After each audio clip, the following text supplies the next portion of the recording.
Hold on to your helmets, Bears News Fan Report family. If you're as fired up as I am, smash that like button and hit subscribe so you never miss an ounce of our in-depth coverage. Imagine a warrior who's been knocked down before, but refuses to stay down. A hero who's felt the earth shake beneath him and yet chooses to rise again every single time. Could this be the moment when Chicago's defensive backbone is tested more than ever? Is it possible that one of our fiercest playmakers will suit up with lingering echoes rattling in his skull? Earlier this week, whispers swirled around Halas. Hall, a key defensive stalwart, one who's delivered bone-crushing hits and chased down ball carriers like a hound on the scent, has weathered multiple concussions in recent seasons. Conventional wisdom would have him on the sideline, leaning on the medical staff's cautionary protocols. But what if I told you he's determined to step back into the fray, unchanged in his ferocity? What if his passion for this orange and blue helmet outweighs any lingering risks? To frame the stakes, consider his trajectory. Last year, this standout safety accumulated over 100 solo tackles, forced 3 fumbles, and recorded 2 interceptions, numbers that placed him among the league's elite defensive backs. He was the heart and soul of a secondary desperate for leadership, the voice barking assignments at the line of scrimmage, the presence sucking up blockers so teammates could make plays. Yet, in the closing weeks of the season, a series of head impacts sent him into concussion protocol, sidelining him for critical matchups. Those missed snaps were glaring. Opponents found seams where none should exist, and the Bears' defense missed his trademark aggression. Now, as training camp approaches, sources close to the organization suggest there's no script rewrite on the horizon. Despite concerns from medical professionals and pleas from fans who cherish his talent, he's reportedly adamant about returning to that same punishing style of play, even if it means risking further trauma. Could this defiance be the spark that ignites a defensive renaissance, or is it a reckless gamble that might jeopardize not only a season, but a career? Some insiders believe that his willingness to push through symptoms stems from an unshakable belief in the team's young core. Picture him rallying rookies, preaching accountability, and lining them up shoulder to shoulder as a united front against opposing offenses. Could his leadership offset any slight dip in physical sharpness? Others warn that repeated concussions can erode spatial awareness, reaction time, and even decision-making under duress. Is there a trade-off between heart and health that the franchise is willing to accept? It's worth noting that the NFL's concussion protocols have evolved dramatically in recent years. Players now undergo rigorous baseline testing, neurocognitive evaluations, and multi-phase clearances before even touching a helmet again. Yet, the human element, the drive to compete, to represent the city that roots for you through thick and thin, often pushes athletes to toe the line. Fans recall legends who played hurt, who defined toughness by refusing to let pain dictate their performance. But at what point does valor become vulnerability? Statistically, NFL players who return from multiple concussions face a 20–30% greater chance of sustaining another head injury within the same season, according to recent studies. Could the team's medical staff navigate this narrow path between precaution and permission, granting him limited reps in practice while managing his workload on game days? Could the defensive coordinator adjust schemes to give him more help over the middle? Or will they rely on his instincts to detect and dismantle passing concepts? As the narrative unfolds, one thing is crystal clear. No Bears fan wants to see their hero compromised, or worse, sidelined indefinitely because of an avoidable setback.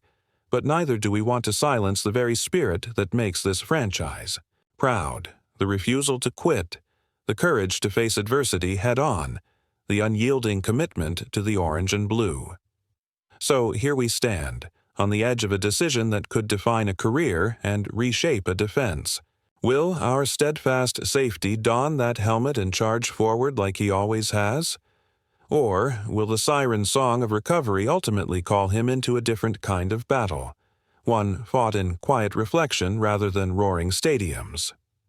Stay tuned, because when we come back, we'll break down his concussion history in granular detail, explore how this choice could reverberate through the locker room, and speculate on which teammates might step up should he need to dial back his intensity.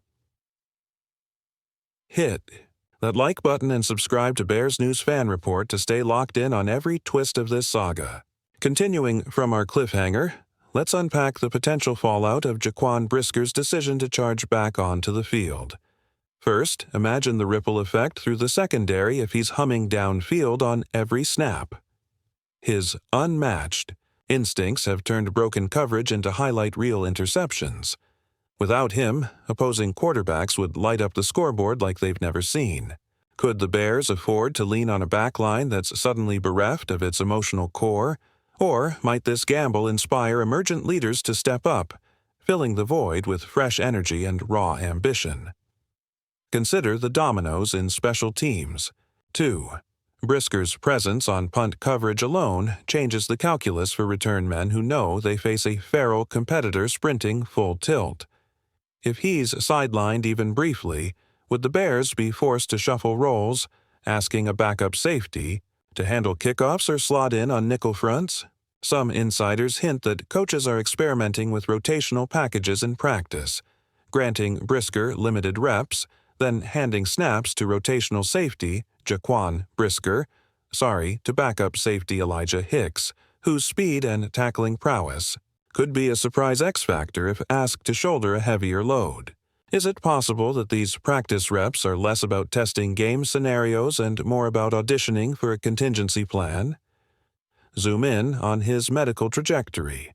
After passing through neurocognitive testing, Brisker has reportedly been cleared for full contact drills, yet league sources caution that repeated subconcussive hits, those you don't even feel in the moment, can stealthily chip away at reaction time. Could the team's state-of-the-art helmet sensors catch these microscopic events and flag days when he should be held back? If so, are we witnessing the dawn of hyper-personalized recovery protocols tailored to every twitch and jolt? Some believe that Chicago's medical staff is working on an invisible sabermetric for brain health, tracking synaptic resilience the way they track tackle efficiency.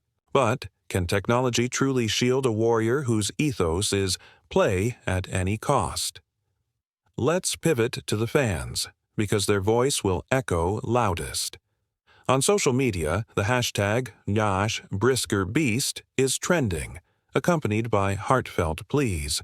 We need you on the field. But others counter with caution. Hold him out until Christmas. This tug-of-war highlights a deeper question. Whose opinion matters most, the fans or the doctors? Could the franchise dare to bench its most charismatic leader to preserve his long-term health? Or will they bow to the roar of the crowd, risking short-term wins to satiate an ever-hungry fan base? Now, let's speculate on the broader narrative arc. Suppose Brisker suffers a minor setback in Week 3. Perhaps a headache lingers for an extra 24 hours, forcing him into protocol again. In that scenario, how does the defense adapt mid-season? Would Vic Fangio unleash more creative zone blitzes to mask his absence or lean on run defense, daring opponents to test a toothless back seven? And what message does that send to the locker room? Could it fracture confidence, or would it galvanize teammates into a next man up mentality that cements this Bears squad as truly resilient? Finally, let's peer into the future. If Brisker defies the odds, absorbs every hit with steely resolve, and returns to his fearless form, he could rewrite the narrative around concussion comebacks. Could his story become a case study in controlled risk, showing that with proper management, players can navigate the gray area between safety and sacrifice? Or, if the worst happens and he's forced into prolonged recovery, might his career be a cautionary tale that reshapes how teams handle repeated head trauma? But what do you think about all of this? I'm torn between admiration for his warrior spirit and concern for his well-being, yet nothing would thrill me more than seeing him rally this defense to glory. I can't wait to read your thoughts in the comments below. If this deep dive got you thinking, don't forget to give us a thumbs up, subscribe to Bears News Fan Report, and hit the notification bell so you're always first to know the latest updates. Thanks for watching, and as always, bear down.